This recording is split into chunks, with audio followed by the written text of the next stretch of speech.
Muy bien, vamos a la palabra del Señor. Vamos a Ezequiel capítulo 22. Ezequiel capítulo 22. Quiero hacer un balance hoy acerca del asunto de reyes y sacerdotes. Y quiero hablar acerca de la otra parte que Cristo dice en Apocalipsis 1, que nos ha hecho reyes y sacerdotes para Dios, y me he enfocado en el asunto de reinar. Ahora quiero hablar un poco del sacerdocio, que tiene que ver con los asuntos de la iglesia. Y mira en Ezequiel capítulo 22, una situación que ocurría, una situación que pasaba en aquel entonces, en donde dice Ezequiel capítulo 22, versículo 25, Ezequiel 22, 25 dice: hay conjuración de sus profetas en medio de ella. Como león rugiente que arrebata presa, devoran almas, tomaron haciendas y honra, multiplicaron sus viudas en medio de ella. Habla de un ministerio profético encauzado solamente al asunto de las finanzas. Habla de un ministerio profético que únicamente habla de dinero. Y luego sigue diciendo ahí en el versículo 26, sus sacerdotes violaron mi ley y contaminaron mis santuarios. Entre lo santo y lo profano no hicieron diferencia, ni distinguieron entre inmundo y limpio, y de mis días de reposo apartaron sus ojos, y yo he sido profanado en medio de ellos. Habla de los sacerdotes de ese tiempo que se habían olvidado de la palabra del Señor, que no estaban llevando a la práctica lo que la palabra enseña, sino que ya estaban viviendo en base a tradiciones, costumbres y asuntos meramente humanos, más que asuntos que tuvieran que ver con la palabra del Señor. Esta era la condición del pueblo que se dedicaba a hablar de la palabra de Dios en aquel entonces. Los encargados de transmitir el mensaje, los encargados de llevar a cabo la práctica de las situaciones que tienen que ver con los asuntos religiosos en el templo, estaban actuando de una manera equivocada, de una manera errada en ese tiempo. Y dice más adelante, en el versículo 28, sus profetas recubrían de lodo suelto, profetizándoles vanidad y adivinándoles mentira, diciendo: así ha dicho Jehová el Señor, y el Señor no había hablado. Como resultado del descuido en el área sacerdotal, como resultado del descuido que ocurría en los asuntos que tenían que ver con Dios, pero que en ese momento los hombres habían cambiado todo, habían descuidado la palabra del Señor, habían descuidado la comunión con el Señor, vino algo terrible a este tiempo. Dice el versículo 29 que entonces el pueblo de la tierra usaba de opresión y cometía robo. Al afligido y menesteroso hacía violencia, y al extranjero oprimía sin derecho. Un resultado de que los príncipes de aquel tiempo y los sacerdotes, los profetas, los hombres que Dios levantaba para algún ministerio específico andaban viviendo erradamente, trajo como resultado que en el pueblo había robo, había opresión y había una serie de dificultades que estaban afectando la nación en aquel tiempo. Fue entonces que dice el versículo 30, y busqué entre ellos hombres que hiciese vallado y que se pusiesen la brecha delante de mí a favor de la tierra para que yo no la destruyese, y no lo hallé. Ojo aquí, por favor. Se supone que si había profetas, que si había sacerdotes en aquel tiempo que eran los encargados de instruir al pueblo con la palabra del Señor, pero andaban caminando muy equivocadamente. Dice la escritura que entonces Dios anduvo buscando a alguien a quien poder levantar. Obviamente no iba a buscar a esas personas a las que ya les había dado una oportunidad, pero lo estaban haciendo mal. Ahora Dios andaba buscando a ver quién pudiese hacer vallado a favor de la tierra, a ver quién podía levantarse en el nombre del Señor para hacer algo a favor de la tierra, trayendo lo espiritual, trayendo lo que podemos conocer como una reforma. Ojo aquí, en ese entonces los profetas, dice la escritura, los profetas recubrían con lodo suelto a los príncipes, es decir, profetizaban mentira, tapaban lo que estaba mal con tal de obtener un beneficio. Era como adular a los príncipes, era como tratar de quedar bien con ellos para obtener un beneficio, era como tratar de decirle: tú no estás mal, pero sigue aportando para que nos vaya bien. Fíjate bien, era menoscabar los principios de la palabra del Señor, diciéndole a alguien que lo que estaba haciendo no era pecado con tal de que siguiera apoyando, cuando en realidad la persona andaba viviendo una vida muy lejos de los caminos del Señor. ¿Estamos aquí? Ahora bien, como los que servimos al Señor estamos encargados de comunicar la verdad, no de andar adulando a nadie. Si Dios te va a levantar como un rey, si Dios te va a levantar como un empresario exitoso, como un servidor público, como alguien que tiene finanzas, de ninguna manera debes llegar a creer que el hecho de aportar a la obra del Señor va a servir como para andar haciendo lo que querramos hacer desordenadamente. Tenemos que vivir para el Señor, tenemos que cambiar, si queremos que Dios nos prospere en la economía, tenemos que aprender a vivir siempre en obediencia al Señor. Y si yo como pastor algún día te tengo que por ahí jalar una orejita o decirte, ¿sabes qué, hermano? Creo que no estás haciendo las cosas bien, debes buscar al Señor, debes tener la humildad de aceptar la corrección, debes tener la humildad de aceptar el consejo que se te está dando. ¿Estamos aquí? De ninguna manera. ¿Qué pasa cuando un ministerio empieza a solapar ese tipo de cosas porque algún hermano anda mal y pues es el hermano que más diezma, es el hermano que más ofrenda, hay que pasársela todo? Entonces el ministerio de esta persona se convierte en un asalariado. Ya no es alguien que depende de Dios, sino que es asalariado de la persona que está aportando a la iglesia y tiene que quedar bien con ella, porque si no se nos va y entonces esto se viene abajo. Y entonces el ministerio empieza a venirse para abajo. ¿Estamos aquí? Y en ese entonces pasaba eso.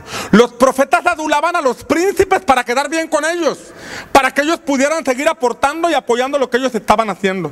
Además dice que profetizaban mentira, adivinaban mentira. ¿Qué hace un profeta, hermanos? Un profeta tiene que dar palabra del Señor. Y tiene que dar una palabra que el Señor primeramente le ha dado. Sin embargo, el hecho de decir que profetizaban mentira quiere decir que se paraban dando una palabra que supuestamente venía de Dios, pero realmente no venía de Dios. Una palabra que viniera de Dios como resultado de pasar tiempo en comunión con el Señor, buscando una palabra que trajera edificación al pueblo. No había una palabra de Dios. No había un mensaje que Dios le hubiera dado en la intimidad a esos sacerdotes o profetas. Simplemente se paraban a profetizar mentira, a profetizar vanidad. Es entonces que Dios puso sus ojos en la tierra para buscar a quien levantar. Dice la escritura que miré en la tierra y no encontré un hombre que pudiera ser vallado.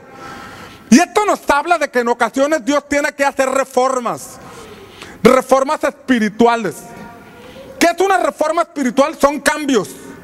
Porque de pronto nosotros como seres humanos, de pronto tenemos la tendencia a encajonar a Dios a tradiciones, a encajonar a Dios a formas, a modelos humanos, y de pronto llegamos a decir que si no está en este cuadro, entonces no es de Dios. Y Dios tiene que hacer reformas porque Dios no le da derechos reservados a ninguna persona, a ninguna denominación, a ningún movimiento religioso, porque Dios es soberano y está por encima de cualquier movimiento religioso. ¿Está aquí conmigo? Pero te habla de unas reformas. Y cuando leemos la Biblia nos damos cuenta que constantemente Dios tiene que hacer reformas espirituales, levantando a personas que estén dispuestos a obedecerlo a Él antes que a los hombres, que estén dispuestos a hacer su voluntad antes que hacer la voluntad de los hombres. Y vemos, por ejemplo, si examinamos la historia, nos damos cuenta que hace algunos siglos Dios levantó a un hombre llamado Martín Lutero. ¿Y qué pasó con Martín Lutero? ¿Qué pasaba en el tiempo de Martín Lutero? En el tiempo de Martín Lutero, él descubrió que se estaban haciendo cosas en la iglesia que estaban en contra de lo que la palabra de Dios dice. Fíjate bien, en ese entonces se vendían las indulgencias. ¿Qué pasaba? Pasaba que si alguien tenía a alguien que había muerto, con una ofrenda que diera para la construcción de la catedral, podrían rescatar a la persona que estaba en el infierno con una ofrenda. Hasta que Martín Lutero se puso a leer la Biblia y descubrió que el justo por la fe vivirá y no por las obras. Ahora, construir la catedral no era ningún pecado. El asunto es que estaban poniendo enseñanzas antibíblicas, porque estaban menospreciando la gracia de Dios, estaban menospreciando la justificación por la fe y la estaban basando en las obras. Pero eso ocurría porque la gente no conocía la palabra del Señor. Y ese ha sido un gran problema. El problema de que a veces, como no conocemos la palabra de Dios, cuando no tenemos tiempo para leer la palabra de Dios, simplemente nos pasan un mensaje y no tenemos el cuidado de ver si es cierto lo que nos están diciendo. ¿Qué es lo que pasa? Mire, quiero ponerle un ejemplo. A veces recibimos el mensaje como una Biblia y lo pasamos de generación en generación. Por favor, lo pasan. Y vamos pasando el mensaje, vamos pasando el mensaje, vamos pasando el mensaje de generación en generación, en generación, en generación. Pero les digo una cosa, a veces no tenemos el cuidado o la precaución de leer que si lo que nos están diciendo es verdad o no es verdad. Si se da cuenta, nadie leyó la Biblia. Nadie la paró a ver qué es lo que... No, simplemente la pasaron. Bueno, es una dinámica que estamos haciendo, pero a veces en la realidad así es. Recibimos herencias religiosas y simplemente las llevamos a la práctica porque nos dijeron y a nuestros padres les dijo en sus abuelos, y así vamos, y no tenemos tiempo para decir, a ver si es cierto lo que me están diciendo, a ver qué es lo que dice la Biblia, a ver, esto que están haciendo. Cuando Martín Lutero vio la Biblia, dijo, esto que están haciendo está en contra de lo que la palabra de Dios enseña. Y entonces él sacó 95 tesis de la palabra del Señor y fue y las clavó en la puerta de la catedral para decir que esto estaba en contra de lo que Dios decía. Y ahí el Señor inició una reforma espiritual que trajo avivamiento, que trajo lo que hoy en día podemos conocer el Evangelio, la sana doctrina que por mucho tiempo estuvo en oscuridad. ¿Estamos aquí? Reformas. Dios constantemente hará reformas. Cuando leemos el libro de Jueces, por ejemplo, encontramos en el libro de Jueces que Dios constantemente levantaba personas para provocar reformas, cambios. Hoy es un tiempo de reforma espiritual. Cuando volteamos al mundo, cuando volteamos a ver a otros países lo que el Señor está haciendo, nos sorprendemos. Nos sorprendemos de que el Espíritu Santo se está moviendo en Centroamérica, el Espíritu Santo se está moviendo en Sudamérica, haciendo cosas diferentes y extraordinarias. Y entonces, pero lo que ocurre a veces es que somos tan orgullosos de no voltear a ver qué es lo que Dios está haciendo en otro lugar y preferimos seguir con las mismas costumbres y moldes y tradiciones y descuidamos lo que el Señor está haciendo en otros lugares. Cuando estuve tomando la escuela del Ministerio Quíntuple, al estar en esa escuela del Ministerio Quíntuple, ahí con el apóstol Maldonado, presentaron a unos hombres de Dios. Uno de ellos tenía una iglesia en la India que tiene como 70,000 personas. Otro pastor de Perú tiene en su iglesia como 50,000 personas. El pastor Cañas de Colombia, se apellida Cañas, no voy a pensar que Cañas. El pastor Cañas de Colombia tiene una iglesia de 40,000 personas. Y estas personas estaban sentaditos escuchando las enseñanzas que se estaban dando en la escuela del Ministerio Quíntuple. Con unas iglesias tremendísimas, sentaditos escuchando.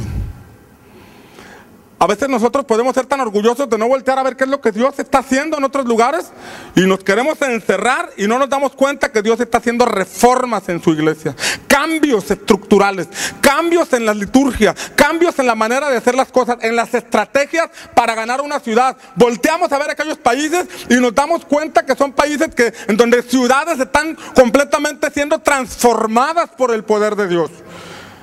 En alguna ocasión el Señor me permitió ir a Centroamérica y fui a una iglesia en donde cuando llegué me quedé con el ojo cuadrado. Era una iglesia que tuvo la clausura del Congreso en un estadio y había 77,000 personas sentadas en aquel estadio. Daban un grito de júbilo no porque metiera un gol el equipo de ellos, sino porque estaban adorando a Jesucristo en aquel lugar. Se cimbraba aquel lugar. Estaba yo pero con la boca abierta. Y volteaba a ver hacia lo lejos del estadio, y cuando estaba la alabanza, era una alabanza bien prendida, los jóvenes bien metidos, nadie andaba distraído, estaban haciendo lo que estaban haciendo en ese tiempo. En el momento de adoración, con los brazos en alto, adorando al Señor con todo su corazón. No se perdía la esencia de la espiritualidad en una congregación tan grande. Y yo estaba, pero sorprendido. Ahí fue el presidente Álvaro Uribe a esa iglesia. Y no fue a pedir votos, fue a escuchar una conferencia. Allí estaba sentado. Me sorprendió lo que vi en ese lugar. Pero entonces al estar allá, estaba con el ojo cuadrado y vengo de regreso a México. Y al estar en México, regreso al instituto bíblico, que no tengo nada en contra de los institutos bíblicos. Pero llegué a un instituto bíblico y me senté en donde había estado tomando clases. Y de pronto al estar así con el ojo cuadrado todavía por lo que vi allá, encontré que estaban en una polémica de que si la danza era de Dios o era del diablo. No, es que es de Dios y que mira que la palabra dice, no, es que es del diablo porque la carne y no sé. Dije, entonces, aquí no estoy, como que aquí no estamos entendiendo que hay algo nuevo que Dios está haciendo. Como que allá están haciendo algo que nosotros no nos hemos dado cuenta y estamos encerrados en doctrinas, tradiciones, maneras de pensar muy humanas y estamos haciendo oídos sordos a lo que el Señor está hablando, a lo que el Espíritu Santo está hablando en este tiempo. ¿Estamos aquí? Entonces, a partir de ese momento dije, ya no vuelvo al instituto bíblico. Y me salí del instituto bíblico bien indignado, bien molesto. No es cierto, ¿verdad? Me salí, pero no volví. Dije, ¿qué hago aquí? Creo que el Espíritu Santo está haciendo algo en este tiempo. Y repito, no tengo nada en contra del instituto bíblico, pero entendí que el Señor está haciendo cosas nuevas, que en este lugar yo no iba a aprender. Porque el Señor hace reformas. ¿Estás aquí conmigo? Reformas en su iglesia. Dios no le da derechos reservados a ningún grupo religioso, a ninguna denominación, ni a ninguna persona. Dios es soberano y está por encima de cualquier persona, de cualquier institución humana, y Él va a hacer, el Señor es soberano y va a hacer lo que Él quiere con quien Él quiere y en el momento en que Él quiere. ¿Estás aquí conmigo?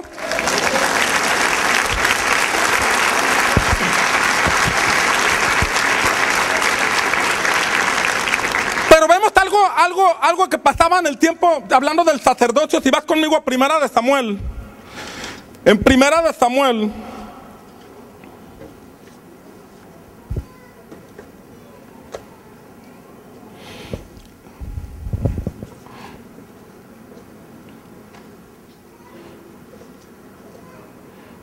Vemos a una familia sacerdotal de la que voy a estar hablando ahorita.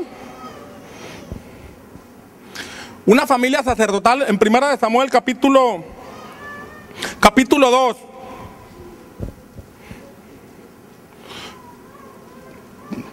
Versículo 12. Dice que los hijos de Elí eran hombres impíos y no tenían conocimiento de Jehová. Y era costumbre de los sacerdotes con el pueblo que cuando alguno ofrecía sacrificio, venía el criado del sacerdote mientras se cocía la carne, trayendo en su mano un garfio de 3 dientes. Aquí habla de los hijos de Elí, de la familia sacerdotal de ese tiempo, que dice la escritura que eran personas impías y que no tenían conocimiento de Dios. Ellos tenían un llamado, eran sacerdotes porque Dios los había llamado. Pero ¿sabes qué pasa a veces? A veces nosotros andamos con la frecuencia equivocada. En el tiempo de Jonás, Jonás era un profeta de Dios. Y Dios le comisionó algo. Le dijo, ve a Nínive, porque quiero hacer algo en Nínive. Pero ¿sabes lo que hizo Jonás? Jonás se subió a un barco que iba al lado opuesto, iba a Tarsis. Y se fue para Tarsis y después vino una tormenta en el barco en el que él iba, de manera que lo tuvieron que echar del barco y vino a parar en la boca de una ballena. Bueno, de un pez grande, ¿verdad? Ya estoy inventando aquí, ¿no? Dice la Biblia que era un pez grande. Vino a parar en la boca de un pez grande. Y fíjate, era un ministerio profético. Era un hombre de Dios. Tenía un llamado, pero estaba dentro de una ballena. Cuando Dios lo quería allá en Nínive, porque iba a hacer grandes cosas en Nínive. Iba a convertirse toda una nación. Pero él estaba en su burro. En el pez aquel. Adentro de una ballena. Con un rumbo a un lugar equivocado. Haciendo las cosas fuera de la voluntad de Dios, cuando era profeta, cuando tenía un llamado de parte del Señor, pero estaba profetizando en una ballena, en un pez otra vez. Si Jonás hubiera sido tan orgulloso, hubiera dicho, pues estoy en este pez porque es la voluntad de Dios. Él quiere que sufra porque todo profeta tiene que estar sufriendo. Tengo que cargar mi cruz. Si hubiera sido tan orgulloso de no aceptar que estaba equivocado y de no aceptar que Dios le había mandado a Nínive, ahí se hubiera muerto en ese pez. Pero gracias a Dios que al estar en ese pez se humilló, le pidió perdón al Señor y entonces fue llevado a donde Dios originalmente lo quería llevar, a Nínive. Y al llegar allá Dios trajo un gran avivamiento. Trajo una conversión, hasta el rey se convirtió y ponían a ayunar hasta los pobres animales que tenían allí. Ahí estaba el buey y la vaca también y el burro ayunando, bien espirituales todos se convirtieron. Porque recapacitó este profeta. Y en ocasiones podemos tener un ministerio encerrado en una ballena, en un pez nuevamente. Encerrado en un pez y creer que estamos en la voluntad de Dios. Tenemos palabra profética, tenemos un llamado de Dios, pero estamos en la frecuencia equivocada. Cuando Dios está haciendo reformas, ya no es Tarsis. Tarsis fue un tiempo, Tarsis fue un momento, pero ahora Dios se está moviendo en Nínive. Yo no sé tú, pero yo no quiero estar profetizando en un pez. Yo quiero estar en Nínive, en el tiempo de lo que Dios quiere hacer, nuevas cosas, nuevas manifestaciones, una gloria poderosa de Dios en este tiempo, en esta generación, y yo no me lo quiero perder por nada.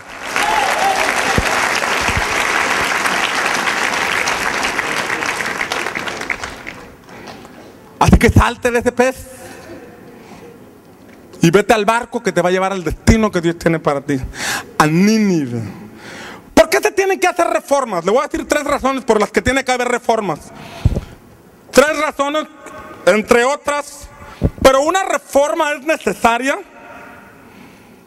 Una reforma es necesaria porque nosotros los hombres tenemos la tendencia a enamorarnos de una religión antes que enamorarnos de Dios. Hay familias que de pronto se pelean porque alguien ya está en otra religión. Aman más a una religión que ver a una persona cambiada. Una ocasión me acuerdo que compartimos el evangelio a un joven playera negra que estaba saliendo de las drogas, andaba muy mal el joven. Lo llevamos a la congregación, aceptó a Cristo, empezó a tener cambios notables, ya era otro, lo subimos a la alabanza, luego ya estaba tocando allí un instrumento en la alabanza al poco tiempo. Pero cuando la mamá se enteró que era de otra religión, le prohibió ir. De manera que cuando fuimos a buscarlo, él dijo: es que mi mamá ya no me deja ir porque es de otra religión. Oye, pero ¿no está viendo los cambios que está haciendo en ti el Señor? Sí, pero es que dice que estoy traicionando a la religión. Y el joven ya no fue a la iglesia. A veces nos enamoramos más de una religión que de Dios. Por eso Dios tiene que hacer reformas, porque los hombres tenemos la tendencia a enamorarnos de nuestra religión, de nuestro movimiento, de nuestra denominación. También porque las reformas son necesarias porque nosotros los hombres tenemos la tendencia a volvernos arrogantes por lo que Dios nos permite hacer. Y llegamos a creer que somos dueños absolutos de la verdad. Y que si no estás aquí, entonces estás lejos de la bendición del Señor. Y esa es una mentira grande. Pero como los hombres nos volvemos arrogantes y llegamos a creer que todo lo que hacemos es porque aquí está nada más Dios, Dios tiene que hacer reformas. ¿Estamos aquí? Otra razón por la que Dios tiene que hacer reformas es porque no todo el que inicia un despertar o reforma espiritual tiene herederos que sigan su ejemplo. Toda denominación, todo movimiento religioso empieza con un despertar del Espíritu Santo en las personas.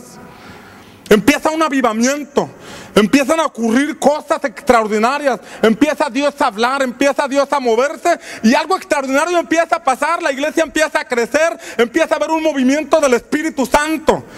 Pero luego, una vez que este hombre a quien Dios utilizó, o a la mujer a la que Dios usó para traer un avivamiento cuando muere, en ocasiones los que le siguen no tienen la misma esencia espiritual que quien empezó. Estaba hablándoles del sacerdote Elí en el primer libro de Samuel, capítulo 2. Elí tenía un legado familiar. Sus padres, Dios había comisionado a sus antepasados para que ejercieran el sacerdocio en el templo. Eran una familia sacerdotal que provenía de Aarón. Pero entonces Elí y sus hijos estaban actuando desordenadamente, hermanos. Elí y sus hijos, que eran una familia encargada de los asuntos del Señor, andaban actuando desordenadamente. En el capítulo 2, versículo 12 de Primera de Samuel, dice que los hijos de Elí eran hombres impíos. Por favor, y una persona impía es una persona que no tiene temor de Dios. Dice un sinónimo de la palabra impío, es un mundano. Pero era el encargado del templo y era un impío. Era el encargado de dar la palabra del Señor, era el encargado de hacer los asuntos de la iglesia, del templo en aquel entonces. Pero dice la palabra que eran personas impías. que no tenían temor de Dios. Una de las cosas que encontramos en la palabra del Señor es que estos sacerdotes se acostaban con las mujeres en el templo. Tenían una vida carente de temor de Dios, vivían en libertinaje sexual y eran personas encargadas de suministrar la palabra del Señor. ¿Te das cuenta por qué Dios tiene que hacer reformas? Porque no es posible que alguien que sirva a Dios sea un pederasta, sea un adúltero, sea un fornicario, sea un homosexual o una persona lesbiana. No es posible que alguien que comparte y se encarga de dar las escrituras o dirigir al pueblo de Dios tenga esas cosas. Y era lo que ocurría en aquel tiempo. Por eso Dios tuvo que hacer reformas. Lamentablemente, cuando pasa eso, situaciones de que hay pederastas, de que hay adúlteros o fornicarios, en ocasiones el diablo siembra un pensamiento en las personas y les dice a las personas: mira, tú ve y congrégate sin mirar a la persona. Dios la va a juzgar, Dios se va a encargar de ella. Sí, es cierto, Dios se va a encargar de las personas a quienes nos ha llamado a servirle. Pero ¿qué hace alguien escuchando a un pederasta? ¿Qué hace alguien escuchando a un adúltero? Nada tenemos que hacer ahí. Quiero decirte que lo que viene de la cabeza desciende hacia el cuerpo. Y si la cabeza espiritual está mal, la impiedad va a bajar a las demás personas. Por eso los líderes de grupo que tengo, las personas que están sirviendo en este lugar, cuando yo me entero que hay algo que por ahí no está bien, tengo inmediatamente que entrar para detener aquello, aunque se ofendan. A veces se ofenden: no, es que no es mío. Bueno, estamos tratando de cuidar la iglesia del Señor y soy responsable de lo que pasa en este lugar. ¿Estamos aquí? Dice el Salmo 133, lo lee allá en su casita. El Salmo 133 dice que la bendición desciende sobre la cabeza y desciende sobre el borde de las vestiduras. Viene por la cabeza y desciende al borde de las vestiduras. Lo que es la cabeza baja. Si Dios me ha bendecido, usted tiene que ser bendecido como hijo espiritual de esta casa. Pero si yo descuido mi vida con Dios, mi vida espiritual, usted puede pagar las consecuencias. ¿Estamos aquí? Dice Proverbios 29, versículo 12.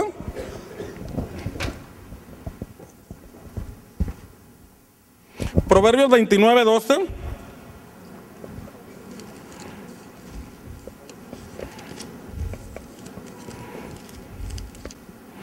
Dice Proverbios 29, 12. Si un gobernante atiende la palabra mentirosa, todos sus servidores serán impíos. Si un gobernante, si un líder atiende palabra mentirosa, todos sus servidores serán impíos. Si la cabeza atiende palabras mentirosas, todos los que están abajo serán impíos, dice la palabra. Y la palabra mentirosa, sabemos que el padre de mentira es Satanás. Y cuando Satanás engaña a un ministro, cuando Satanás engaña a un sacerdote, a un profeta, y este cae en las mentiras del diablo y empieza a hacer cosas como los hijos de Elí, entonces todos los que están debajo, dice la escritura, son impíos. ¿Por qué? Porque nos reproducimos en lo que somos. Hay una ley que viene en la palabra del Señor, en donde dice que cada fruto va a dar, cada semilla va a dar árbol que dé fruto según su especie. Un tomate no puede dar cebollas. Un aguacate no puede dar higos. De la misma forma, un árbol malo no puede tener frutos buenos. ¿Estamos aquí? Un árbol malo no puede tener frutos buenos. Necesitamos vivir correctamente, porque si no, el Señor hace reformas espirituales y levantará personas que estén dispuestos a hacer su voluntad, a guardarse para Dios y a llevar a la práctica lo que la palabra del Señor nos enseña. ¿Estás de acuerdo conmigo? Pero mira, hay otra cosa que los hijos de Elí tenían. Dice 1 Samuel 2:12 que los hijos de Elí no tenían conocimiento de Dios. Por favor. Eran los encargados del templo y no tenían conocimiento de Dios. Mire bien usted. Ese día llegaba el domingo, llegaba la familia sacerdotal, preparaban todo, arreglaban todo, traían un escrito, un mensaje, traían todos los utensilios, estaban los levitas, estaban todo. Pero Dios no estaba en el asunto, porque ellos no conocían a Dios. ¿Será que pueda pasar esto, hermano? Cristo dijo que en aquel entonces muchos le dirán: Señor, en tu nombre profetizamos, en tu nombre sanamos enfermos, en tu nombre hicimos señales, y que el Señor va a decir: no los conozco, perdón, pero no los veo en la lista de invitados. Estaban haciendo un ministerio, estaban profetizando allá en el pez, en la ballena,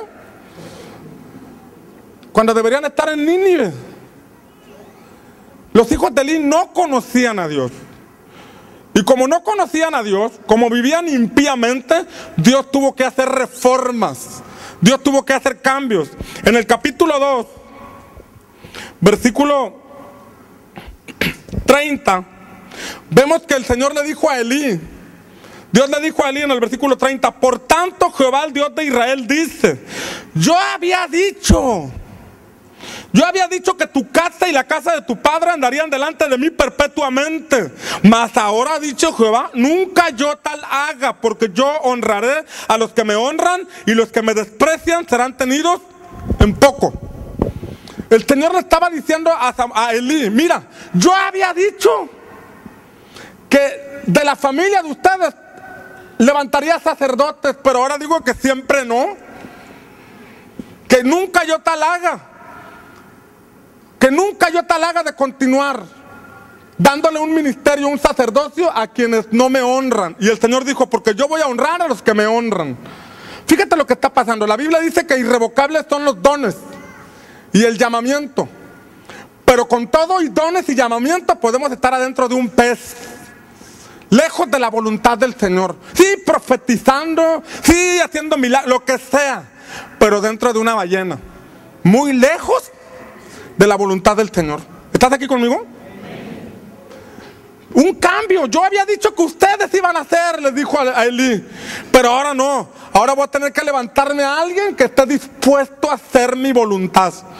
Fíjate bien cómo Dios tiene que hacer cambios. En el tiempo de Saúl y David, el rey Saúl, Dios le dio la oportunidad a Saúl de ser rey, el primer rey de Israel. Era un hombre inseguro, era una persona que se escondía por ahí cuando lo quisieron nombrar rey, porque tenía muchas inseguridades, pero Dios le dio la oportunidad de reinar. Pero cuando reinó se olvidó de todo, se olvidó de Dios, se volvió arrogante, vivió impíamente y Dios lo tuvo que quitar. Y en lugar de esto, en lugar de Saúl, la Biblia dice que Dios tuvo que levantar a David. Hechos capítulo 13, dice Hechos capítulo 13, que Dios tuvo que levantar a David. Si vas conmigo a la palabra, en Hechos capítulo 13, versículo 22. Quitado les levantó por rey a David, de quien dio también testimonio diciendo, Dios dio testimonio de David diciendo: he hallado a David, hijo de Isaí, varón conforme a mi corazón, quien hará todo lo que yo quiero. David no iba a hacer lo que él quería. David no iba a hacer la voluntad de los hombres. David iba a hacer todo lo que Dios quisiera. Y en el tiempo de reforma, en el tiempo de cambios, Dios está buscando personas que estén dispuestos a hacer su voluntad, a vivir conforme a lo que Él pide que hagamos. ¿Sabes una cosa? Cuando no entendemos la importancia de la presencia del Señor en nuestra vida, en una iglesia, en el ministerio, entonces podemos estar ministerios, como repito, dentro del pez. ¿Qué pasó en el tiempo de Moisés? Fíjate bien, en el tiempo de Moisés, el pueblo era muy testarudo, el pueblo era muy cabeza dura, que Dios le dijo a Moisés: Moisés, el pueblo que va contigo es de dura cerviz, es de dura cabeza. ¿Sabes una cosa? Yo no voy a ir con ustedes. Les voy a dar la tierra prometida, pero mi ángel va a ir con ustedes. Yo no los voy a llevar. Mi ángel irá contigo y te dará descanso. ¿Y sabes lo que dijo Moisés? No, Señor, si tu presencia no va con nosotros, no nos saques de aquí. Esa palabra descanso, fíjate bien, Dios le dijo a Moisés, mi ángel irá contigo, mi presencia irá contigo y te daré descanso. El libro de Isaías, capítulo 28, nos habla del reposo de Dios. Y dice Isaías 28 que por lengua de tartamudos Dios nos va a hablar y que este es el reposo de Dios. En otras palabras, los dones espirituales, los dones espirituales, lo que el Espíritu Santo hace es el descanso, la fortaleza que Dios nos da. Pero Moisés le estaba diciendo al Señor, Señor, sí, tu ángel va a ir con nosotros, va a haber milagros, va a haber señales, Señor, va a haber provisión, pero si tu presencia, si tú no vas con nosotros, no tiene caso ir a ese lugar.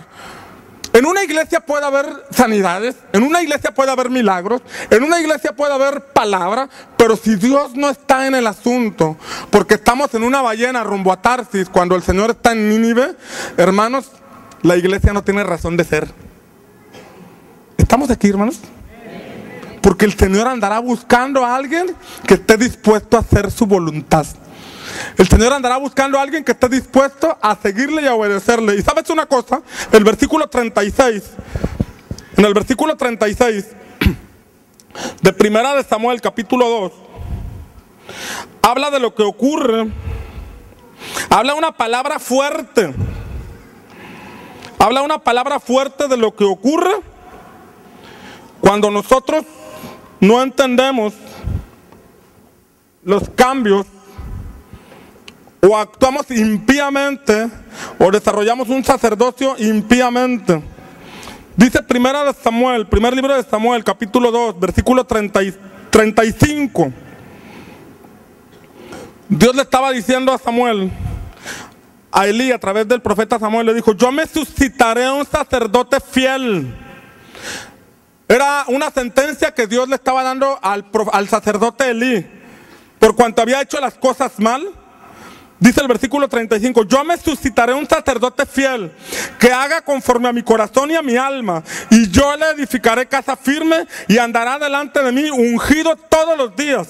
Y fíjate lo que le dice a Elí. Y el que hubiere quedado en tu casa vendrá a postrarse delante de él por una moneda de plata y un bocado de pan, diciéndole, te ruego que me agregues a alguno de los ministerios para que pueda comer un bocado de pan. Mira qué palabra tan dura, ¿eh? Por cuanto Elí y sus hijos menospreciaron a Dios con el llamamiento que tenían, por cuanto Elí y sus hijos empezaron a actuar desordenadamente, descuidando la posición digna que Dios les había dado de servirle, ahora les dice, mira, tu descendencia lo que va a hacer es andar pidiendo un bocado de pan. Van a pedir por ahí algún ministerio para poder comer un bocado de pan. Hay dos maneras en que podemos servir a Dios. Una de ellas es en el supremo llamamiento que Él nos hace. La segunda es en algún ministerio. ¿Está aquí conmigo? El supremo llamamiento que Dios te hace lo va a tener en Nínive. No lo va a tener en el barco que va a Tarsis. Y en ese supremo llamamiento verás avivamiento, verás bendición, verás un ensanchamiento, verás el mover de Dios de una manera sobrenatural, porque Dios estará allí. De lo contrario, en algún ministerio es acomodarnos por ahí a dar una clasecita de escuela dominical, acomodarnos por ahí para dar una participación ahí, muy lejos del verdadero llamado que Dios tiene para nosotros. ¿Me sigue amando? ¿Quieres estar en Nínive o quieres estar en Tarsis? En Nínive. Y eso habla de un cambio de paradigma. Un cambio de paradigma. Si Dios va a levantar una nueva generación, si Dios va a hacer nuevas cosas, una reforma, debemos estar listos para los cambios. Un odre viejo no puede recibir vino nuevo. La palabra nos enseña que en cierta ocasión los fariseos le preguntaron a Jesucristo, le dijeron a Jesús, Jesús, ¿por qué tus discípulos no ayunan como los discípulos de Juan el Bautista y los discípulos de los fariseos? Los discípulos de los fariseos ayunan muchas veces y los discípulos de Juan el Bautista ayunan muchas veces, pero tus discípulos no ayunan, son bien tragones. Bueno, no dijeron eso, ¿eh? Bajo ese contexto, el Señor les dijo, no se puede echar vino nuevo en un odre viejo. No se puede echar vino nuevo en un odre viejo. El odre era una especie de cantimplora que se hacía con pieles de animales. Agarraban un venadito, le cortaban las extremidades, lo cocían y lo hacían cantimplora y le echaban vino o líquidos para guardarlos ahí. Pero esa piel, esa cantimplora, con el tiempo se volvía dura. Con el tiempo se volvía, por el polvo, por el sol, se ponía duro. Y entonces cuando le echaban vino nuevo, el vino nuevo despide ciertos gases que provocaban que se inflara el odre y con eso se rompía y no podía retener el vino. Cuando nuestra mentalidad está muy cerrada a cosas y a tradiciones del pasado, a las maneras y costumbres de hace 100 años, de nuestros abuelos o de nuestros padres, que no estoy en contra de eso, porque a ellos les tocó vivir un avivamiento, a ellos les tocó vivir una visitación del Espíritu Santo, pero ahora nosotros estamos viviendo un nuevo mover del Espíritu Santo y es necesario que la iglesia escuche lo que el Espíritu Santo está hablando a la iglesia. Entonces, el odre viejo no podía recibir el vino nuevo. De pronto ha venido gente muy preparada, que si tuvieran la humildad que tuvo el apóstol Pablo para aceptar que había cambios, seguramente hubieran servido mucho dentro de la congregación, mucho estudio teológico, pero de pronto cuando no renovamos el el odre, entonces no podemos recibir el vino nuevo. ¿Por qué hay que hacerle así? ¿Por qué grupos de vida? ¿Por qué nada más los domingos? ¿Y por qué de esta manera? ¿Y por qué no hay coritos? ¿Y por qué no hay y una serie de costumbres y tradiciones que nada tienen que ver con lo que la palabra enseña acerca de la reunión? ¿Estamos aquí? Hay que hacer odres nuevos. ¿Cuántos odres viejos hay aquí?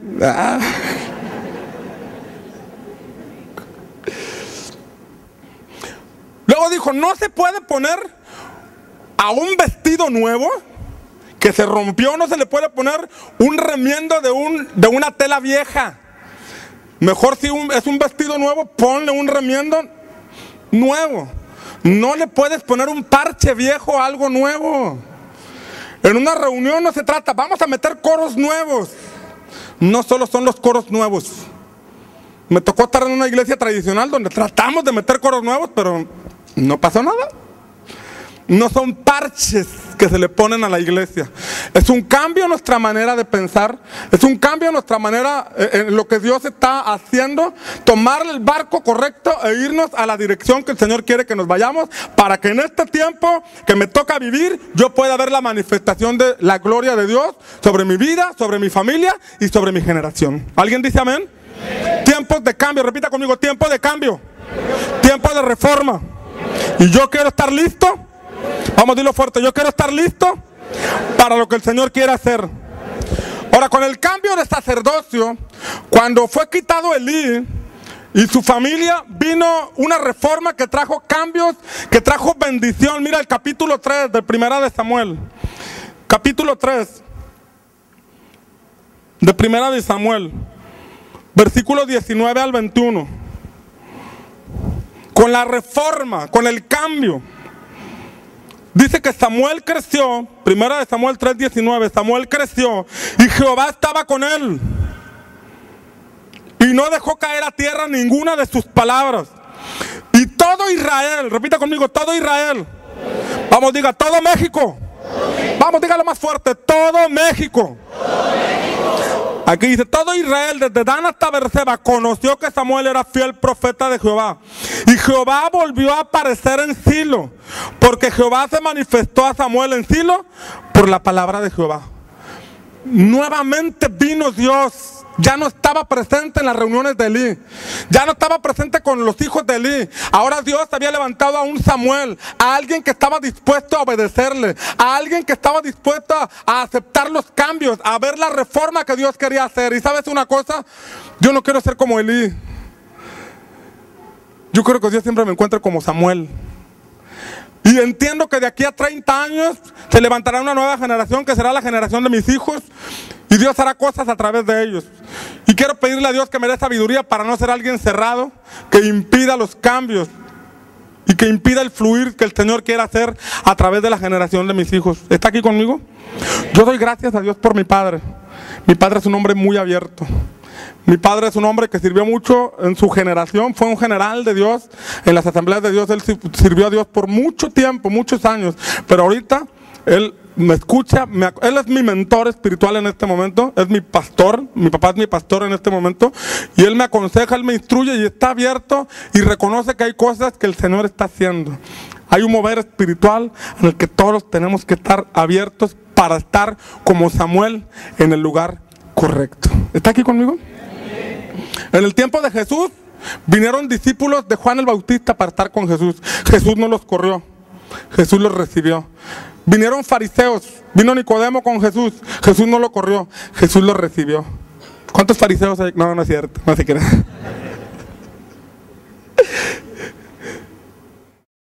Hay gente que ha llegado de otra iglesia que a veces viene herida. Aquí no invitamos a nadie que se venga, al contrario, por televisión les decimos que busquen una iglesia cristiana donde congregarse, porque sabemos que no somos la única iglesia cristiana. No tenemos derechos reservados de parte de Dios. Dios es soberano. Sin embargo, ha llegado gente de otra iglesia que a veces vienen pues, con diferentes situaciones, pero siempre les decimos, vengan a aprender, ¿verdad? Vamos a echarle ganas.